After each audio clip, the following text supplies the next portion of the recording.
Degree കഴിഞ്ഞിട്ടും ഒരു ജോലി ഇല്ലാത്ത നിങ്ങളുടെ പ്രശ്നം, അതിനുള്ള ഒരു അടിപൊളി സൊല്യൂഷനായിട്ട് ഞാൻ എത്തിയിരിക്കുന്നത്. അതെ, മെഡിക്കൽ കോഡിംഗ് കോഴ്സിലൂടെ നിങ്ങൾക്ക് വെറും 3 മാസം കൊണ്ട് ഒരു അടിപൊളി ജോലി ഉറപ്പുവരുത്തുന്നു. ഇതിന്റെ ബേസിക് ക്വാളിഫിക്കേഷൻ എന്ന് പറയുന്നത് ഏതെങ്കിലും ഒരു ഡിഗ്രി പാസ്സായാൽ മാത്രം മതി കേട്ടോ. വെറും 3 മാസം കൊണ്ട് നിങ്ങൾക്ക് ഇന്ത്യയിലും വിദേശത്തുമുള്ള ഹോസ്പിറ്റൽ, ക്ലിനിക്കുകളിൽ അങ്ങനെ ജോലി ഉറപ്പുവരുത്തുന്നു.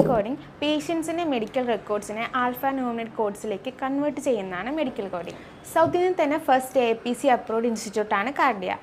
20 വർഷമായി മെഡിക്കൽ കോഡിംഗ് രംഗത്ത് ട്രെയിനിങ് കൊടുത്തു വരുന്നുണ്ട്. ഇവിടെ നമുക്ക് ഓഫ്ലൈനായിട്ടും ഓൺലൈനായിട്ടും ക്ലാസ്സസ് അവൈലബിൾ ആണ്. ലേഡീസിനും ജെൻസിനും ഒരുപോലെ പഠിക്കാൻ പറ്റുന്ന കോഴ്സാണ് കേട്ടോ. കൂടാതെ തന്നെ ഇവിടെ പഠിച്ചിറങ്ങുന്ന കുട്ടികൾക്ക് പ്ലേസ്മെന്റ് അസിസ്റ്റൻസ് ഇവർ ചെയ്തു കൊടുക്കുന്നുണ്ട്. അപ്പോൾ ഉറപ്പായിട്ടും നമുക്ക് 3 മാസത്തെ മെഡിക്കൽ കോഡിംഗ് കോഴ്സിലൂടെ ഒരു ഉറപ്പായ ജോലി നമുക്ക് ഇവർ ചെയ്തു തരുന്നുണ്ട്. നിങ്ങൾ നോക്കിക്കേ, ഇവിടെ പഠിച്ച് ഒരുപാട് പേർക്ക് പ്ലേസ്മെന്റ് ആയിട്ടുണ്ട് കേട്ടോ. 20ാം വാർഷികത്തോടനുബന്ധിച്ച് ഒരുപാട് ഓഫറുകളും സ്കോളർഷിപ്പും എല്ലാം തന്നെ ചെയ്തു കൊടുക്കുന്നുണ്ട്. അതുപോലെ തന്നെ കേരളത്തിൽ എല്ലായിടത്തും ബ്രാഞ്ചസ് അവൈലബിൾ ആണ്.